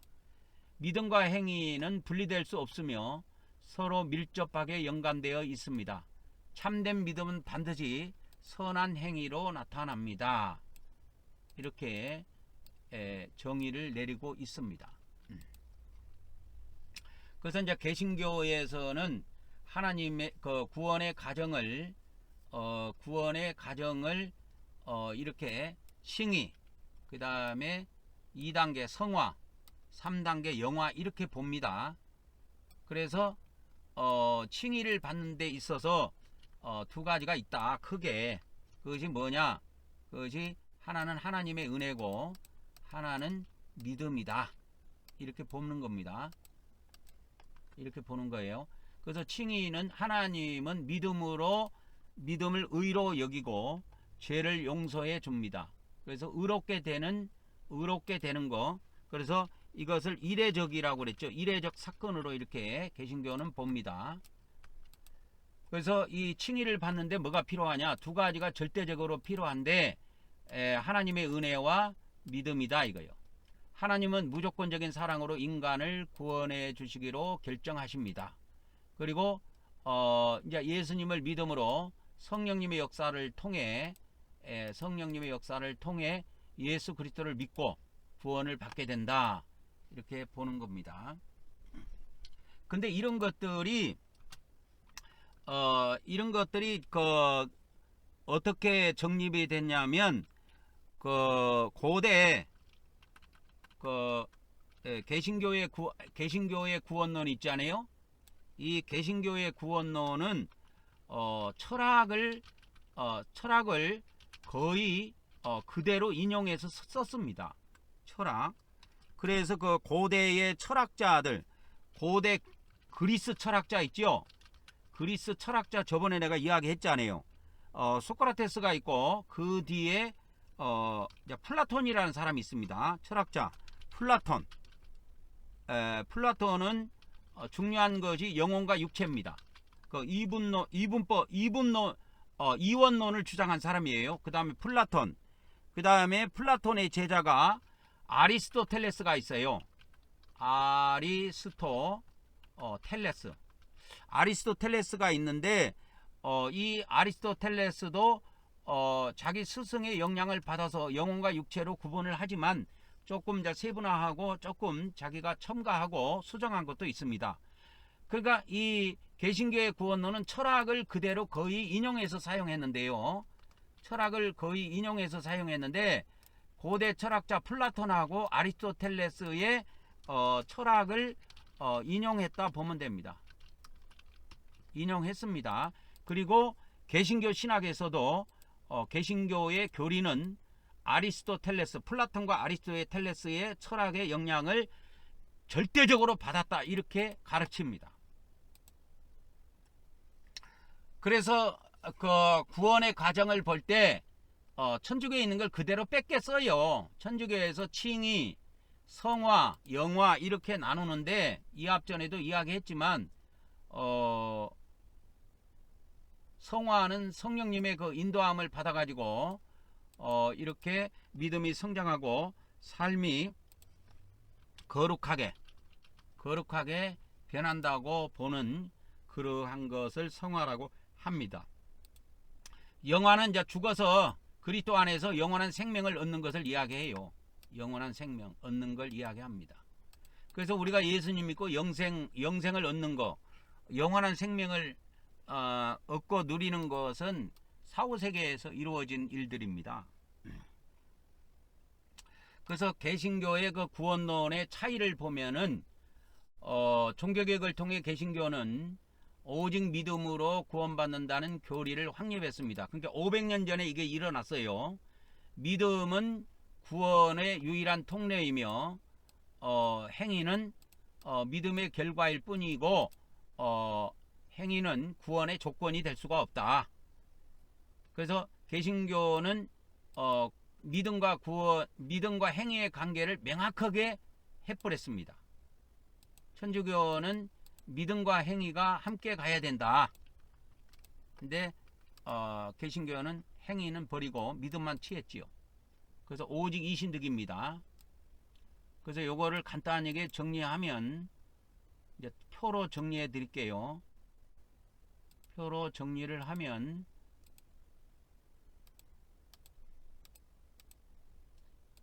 그래서 이렇게 정리해 볼 수가 있습니다. 개신교의 구원론하고 천주교의 구원론. 구원은 뭐로 되냐? 개신교는 솔라 피데, 오직 믿음으로. 천주교는 믿음과 행위. 그 다음에 개신교는 행위에 대해서 어떻게 본다고 해서 믿음의 결과다. 구원받은 사람의 결과지 천주교처럼 구원의 조건이 될 수는 없다. 그 다음에 개신교는 이 공로에 대한 것이 없어요. 그러니까 여기서 말하는 공로는 사람의 공로입니다. 사람의 공로예요. 그러니까 신자의 공로를 이야기합니다. 그래서 개신교에서는 사람의 공로는 인정하지 않습니다. 천주교는 인정을 해요. 인정합니다. 천주교는 인정을 해요. 그 다음에 이제 성사라고 있는데 개신교는 이 두 가지밖에 없어요. 개신교는. 근데 천주교는 성사가 7가지가 있다 그랬죠. 개신교의 성사는 성찬하고 세례하고 성찬입니다. 세례하고 성찬. 기독교에서는 성례라고 하죠. 성사라고 안 하고 성례라고 많이 씁니다. 성례로 많이 쓰고요. 천주교는 성례가 7개가 됩니다. 7가지가 되고요. 개신교는 2가지입니다. 7가지에 대해서는 이 앞전에 자세히 알려드렸죠. 근데 이 성사에 대해서 천주교는 매주 성사를 합니다. 천주교는 매주 이거를 실행합니다. 그리고 개신교는 1년에 한 3번 정도, 4번 정도밖에 안 해요. 1년에 3번 정도, 4번 정도. 오순절 뭐 그쪽에 물어보니까 순복음교회 개통은 월 한 번씩 한다고 그러더라고요. 성공회 같은 경우에는 천주교를 닮아가지고 아주 중요시 여깁니다. 그런데 일반 장로교, 보통 기독교의 정통교단이라고 하는 일반 보통 장로교나 침례교, 감리교, 성결교회는 1년에 3, 4회밖에 안 해요. 그럼 왜 천주교는 매주 하는데 왜 개신교는 1년에 이렇게 한 달에 한 번도 아니고 매주도 아니고 1년에 뭐 한 3번, 4번밖에 안 하느냐? 그것이 이 성사에 대한 교리가 달라서 그래요. 그러니까 이 성사를 어떻게 보냐면, 성례를 어떻게 보냐면 개신교는 은혜의 방편으로 봐요. 근데 천주교는 은혜의 통로로 봅니다. 통로. 통로가 뭐고 방편이 뭡니까? 그 어려운 말이죠. 여러분들한테는 어려운 말인데 나중에 자세히 제가 설명해 드릴게요. 이거는 세밀하게 나중에 한번 설명해 드릴게요. 은혜의 방편과 은혜의 통로라는 말이 무슨 말이냐. 그러니까 이것을 쉽게 말하자면 직접적이다, 간접적이다 이렇게 말로 여러분들한테 붙여주면 이해가 살짝 올 거예요. 이해가 살짝 올 겁니다. 그래서 개신교는 이 성찬을 통해서나 세례를 통해서 간접적으로 은혜를 받는다. 이렇게 보면 천주교는 직접적으로 은혜를 받는다. 이렇게 보면 됩니다. 그래서 은혜의 방편이다, 은혜의 통로다 하는 거는 그 정도로 정리를 하고 마치도록 하겠습니다. 그 다음에 그러면 이제 천주교가 종교개혁이 일어나니까 천주교도 이제 바삐 움직인 거야. 그래가지고 천주교의 구원론에 변화가 옵니다. 그거에 대해서 보도록 하겠습니다. 그러니까 16세기에 유럽의 종교개혁을 통해서 유럽 사회를 뒤흔든 거대한 운동이 일어난 겁니다. 이것은 왜 일어났냐면 유럽은 거의 카톨릭 국가예요. 유럽은 거의 카톨릭 국가입니다. 지금도 그렇죠. 지금도 유럽은 카톨릭 국가 아니면 기독교 국가입니다. 근데 축구는 열심히 보죠. 유럽 사회는 공통적인 것이 있어요. 축구를 좋아한다. 그리고 다대수 기독교 국가가 많다. 또는 기독교인이다. 이런 그 공통점이 있습니다. 그리고 주로 백인이다. 이런 몇 가지의 공통점이 있어요. 이게 유럽인들의 이렇게 뭐 공통점이라 그럴까요? 그런 거를 한번 보면은 유럽은 주로 백인들, 그 다음에 이게 공통점이 있고, 그 다음에 주로 천주교인들입니다. 천주교인들. 이게 공통점이 있고, 그 다음에 유럽은 축구를 좋아해요. 축구. 그래서 손흥민이가 지금 토트넘에 가서 축구를 하고 있는데 우리나라 경기장을 이렇게 보면 텅텅 뵀지요. 근데 손흥민 축구장을 보면은 꽉꽉 찼어요. 빈틈이 하나도 없습니다. 그게 달라요. 왜? 유럽인들의 공통점은 축구를 좋아해요. 내가 볼 때는 축구를 좋아해. 농구는 미국에서나 좋아하지 유럽에서는 내가 볼 때는 별로 인기 없어. 유럽은 무조건 축구입니다. 그리고 유럽의 공통점은 천주교인들이에요. 근데 이제 개신교가 들어서면서 개신교인들이 조금 유럽 영국 같은 데는 개신교가 지배합니다. 그래서 영국의 국교는 성공회입니다. 실제로 있어요.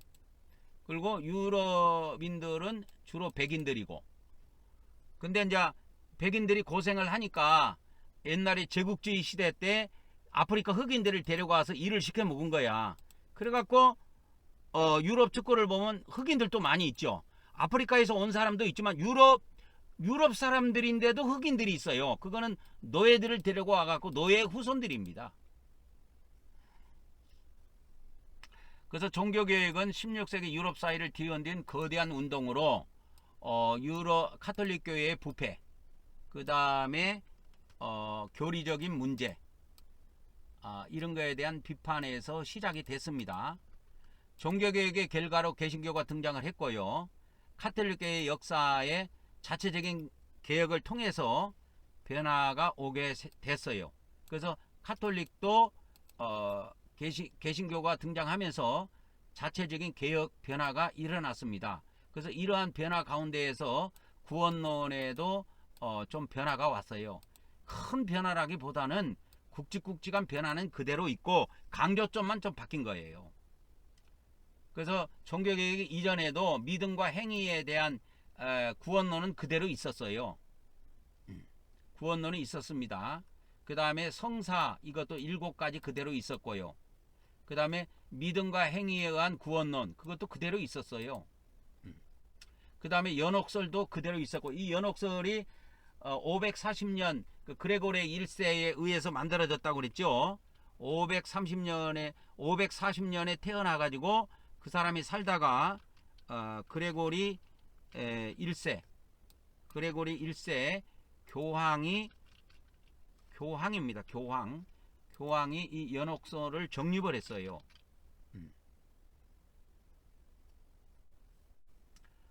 그래서 그러니까 이것이 왜 연옥설이 나오는 배경은 성화론 때문에 그렇습니다. 성화론 때문에 생긴 교리다. 성화론. 우리 개신교는 이 성화론이 있기는 있지만, 그러면 성화를 안 하면 어떻게 되는데, 거기에 대한 형벌이 아무것도 없어요, 개신교는. 그러니까 이 개신교 안에서 성화론은 있으나 마나입니다. 그래서 있으나 마나예요, 여러분. 그래서 저 정강훈 같은 엉덩이에 뿔난 인간들이 나온다니까. 그래서 목사가 정치 맛을 알아버리면요, 이 권세라고 하는 맛이 있대요. 권세라고 하는 이 맛이 있는데, 그러니까 이 권세의 맛을 알아버리면, 권력이라고 그러죠. 우리나라에서는 권력의 맛을 알아버리면요, 미쳐버린대요. 권력의 맛을 알아버리면,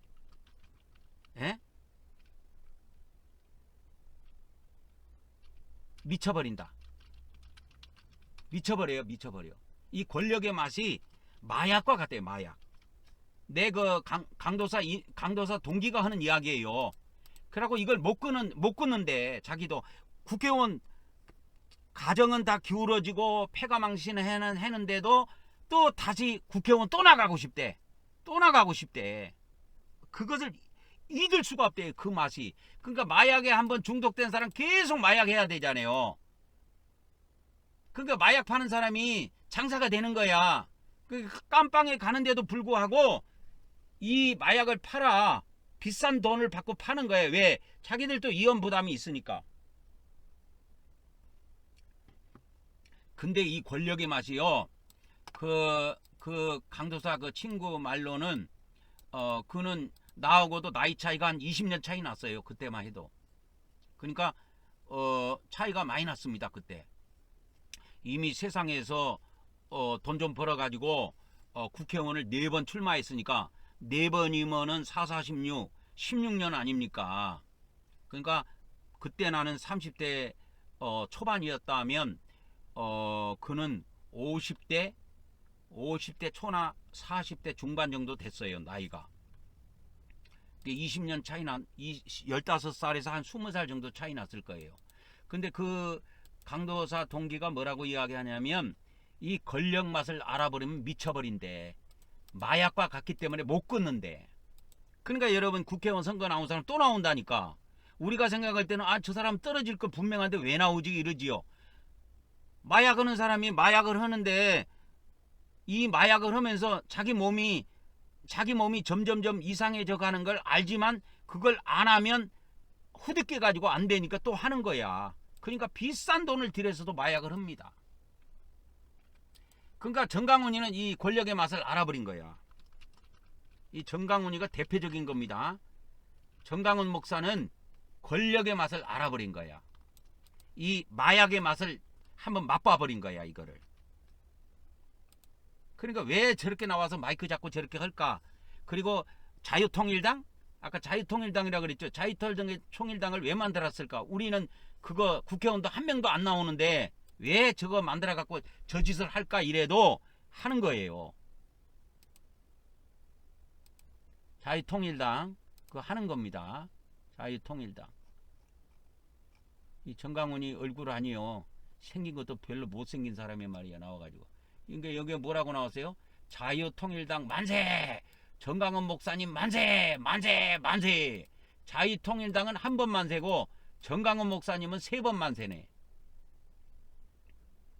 이게 어디에서 있었다면 저번에 계엄 터지고 나서 한 보름 있다가 12월 17일 날 강원도 춘천에서 있었던 이야기네.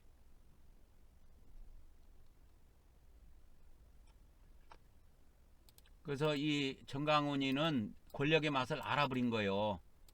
그래서 이 자유통일당이라는 당까지 만든 겁니다. 이거요 못 벗어난다고 그러더라고. 이거 한번 빠져버리면 못 벗어난대요. 그러니까 그걸 오늘사 생각나네. 그 강도사 동기. 그러니까 이거를 내 목사 안수 받기 전에 강도사 인허를 받아야 되거든요. 장로교에서는. 그래서 강도사 인허 동기입니다. 동기.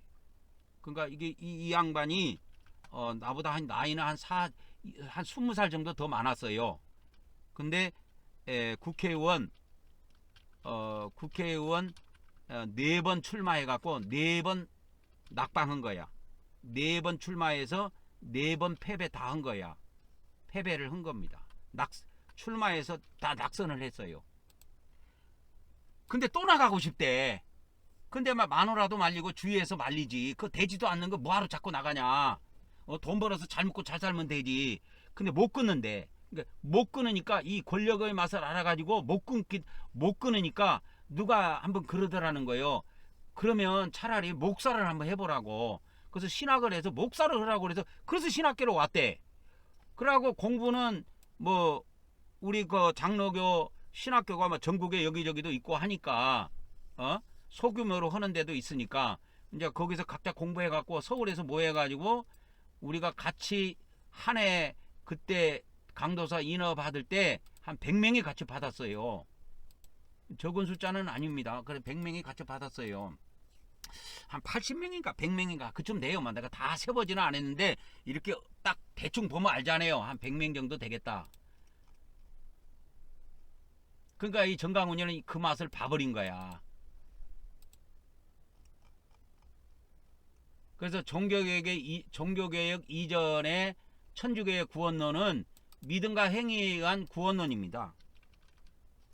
그리고 성사의 중요성 7가지 지금도 그대로 다 해요. 그 다음에 연옥설도 있었고요. 그 다음에 교회의 권위와 교황의 권위.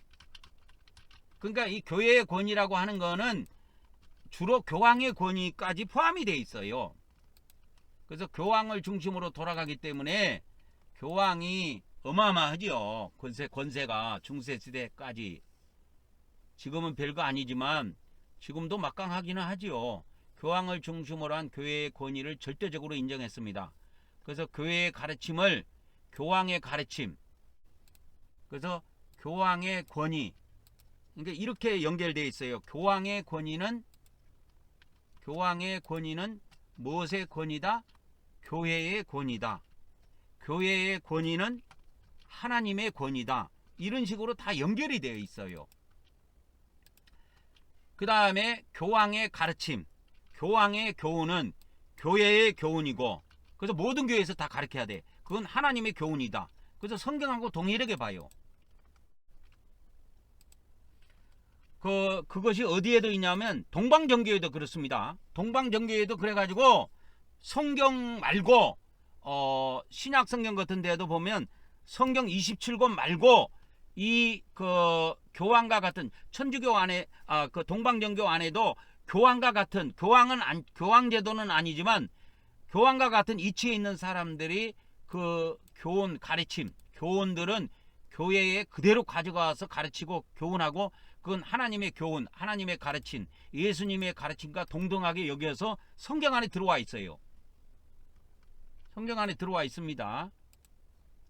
그게 또 어디 개신교 안에서는 어디가 그게 있냐면 몰몬교가 그것이 있어요. 몰몬교는 여러분 몰몬경만 성경 안에 들어와 있다고 생각하죠. 아니에요. 천주교식으로 이야기할게요. 거기에도 높은 대빵들이 있는데 교황과 같은 이치에 있는 사람들이 있는데 그들의 가르침, 그들의 교훈은 교회의 교훈으로 보고 하나님의 교훈, 예수님의 교훈으로 보고 해서 그 몰몬교 안에도 그 신약 성경과 그다음에 몰몬경과 그거 말고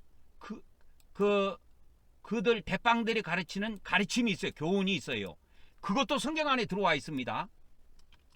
몰몬교도 그래요. 몰몬교도 그렇습니다. 그래서 몰몬교는 예를 들어서 신약 성경에다가 몰몬경이 있고 그 다음에 이 교훈이 있어요. 교훈. 그리고 이 교훈을 뭐라고 그러더라? 갑진진주라고 그러던가? 그렇게 붙여놨어요. 갑진진주인가? 그렇게 붙여놨어요. 이게 들어가 있습니다, 여러분. 그리고 갑진진주 말고 또 여기에 뭐 또 추가가 돼 있는 것이 있던가? 지금 정확하게는 모르겠는데 나중에 제가 한번 자세히 검색해서 알려드리도록 하겠습니다. 그래서 종교개혁 이후에 천주교에도 약간의 변화가 와요. 그러니까 믿음과 행위의 구원론이라 그랬잖아요. 천주교가 이때까지 쭉 2000년 동안 가지고 온 1500년 동안 가지고 왔는데 이제 개신교가 믿음을 강조하니까 천주교도 믿음의 중요성을 강조한 거예요. 그러나 근본 빼대는 안 바뀝니다. 구원론이. 개신교는 오직 믿음인데 솔라 피데인데 천주교는 믿음과 행위에 의한 구원론이에요. 거기에서 종교개혁의 영향에 의해 갖고 믿음을 좀 강조할 뿐이야. 그 다음에 이제 두 번째 아까 7가지 성사가 있다 그랬죠. 7가지 성사를 천주교에서는 행하는데 7가지 성사의 중요성은 여전하지만 개인의 신앙과 직접적인 하나님의 관계를 강조해서 강조점이 좀 달라지는 거야. 그러니까 강조점만 조금 달라질 뿐이지 똑같아. 교리적인 큰 차이는 없어요, 내가 볼 때. 그 다음에 연옥설도 그레고리 1세 고왕에 의해서 그 사람이 540년에 태어나가지고 살다가 나중에 교황까지 돼가지고 연옥설을 정립한 사람인데 연옥설에 대한 강조를 조금 완화해. 그러나 없애지는 않았어. 그게 똑같다니까. 그냥 강조점만 달라지는 거야. 강조점만. 개신교가 생겨가지고 개신교가 이제 믿음을 강조하고 그러니까 천주교도 이제 믿음 강조하는 거야. 그래갖고 성사도 강조하다가 개신교가 2개로 줄여버리니까 성사의 역할을 조금 축소시킨 거야. 그러나 아직 그들은 7가지의 성사가 교리로 접해 있습니다. 그 다음에 연옥의 교리도 없애지는 않고 강조만 조금 덜해. 그러니까 옛날에는 100번 했다면 이제 10번만 해. 근데 아직도 남아있어요. 남아있다니까. 그 다음에 천주교회가 중세에 면죄부 팔아먹고 교회가 부패했다는 건 이제 자기들도 알아 보니까. 그래서 이제 성직 매매도 안 하고, 교회가 부패했다는 거 인정하고 이제 교회 쇄신 운동을 합니다. 자기들도 쇄신 운동을 한 거예요.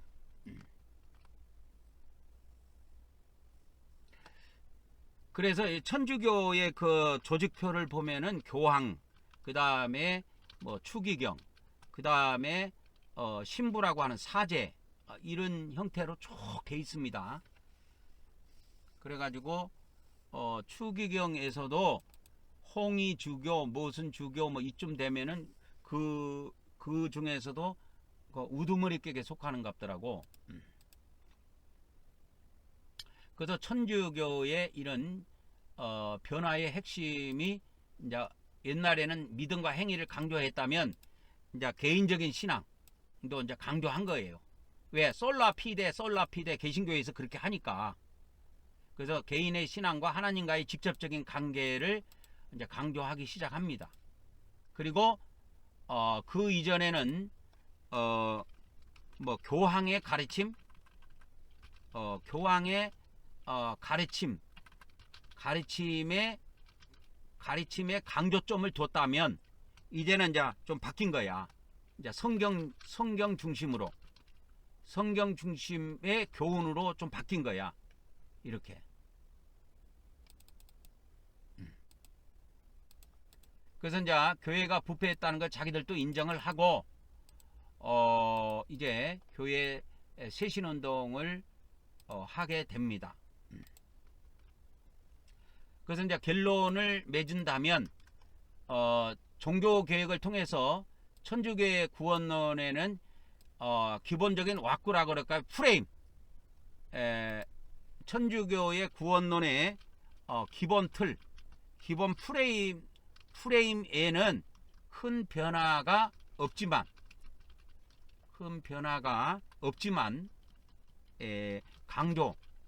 강조하는 강조점은 많이 달라졌습니다. 그래서 강조점은 많이 달라졌어요. 그래서 믿음과 행위의 관계, 성사도 조금 이제 역할을 줄이고 연옥설도 강조를 조금 이제 축약하고 그런 겁니다. 그래서 믿음과 행위의 관계에서도 믿음을 좀 강조한다든지, 개신교가 성사를 2개만 하니까 성사의 역할을 좀 줄인다든지, 연옥설을 옛날에는 100번 주장했다면 이제는 10번만 한다든지, 이렇게 해서 조금 교리의 강조점이 변화가 왔어요. 그래갖고 오늘날의 천주교 신학으로 자리를 잡고 있습니다. 오늘은 중세 시대에 카톨릭이 타락을 해서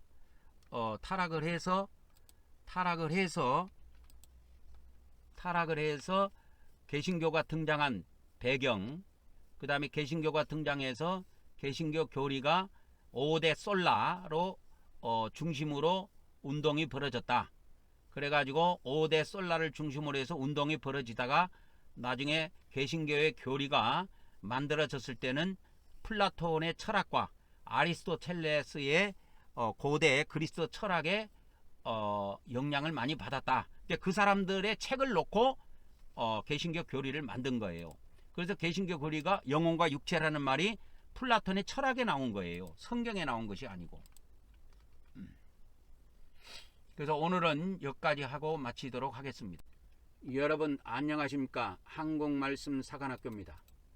우리 한국말씀사관학교는 14만 4천 말씀사관학교와 평신도 말씀사관학교로 분리 운영되고 있으며, 14만 4천 말씀사관학교는 하나님의 종들을 양성하는 양육기관이며, 이 양육을 받기를 원하는 하나님의 종들은 매월 순교 헌금으로 42달 동안 매월 10만원씩 그렇게 헌금을 납부하고 그렇게 말씀을 무장하실 것을 적극적으로 추천하며, 평신도 말씀사관학교 생도들은 자유롭게 말씀을 무장하시면 되겠습니다.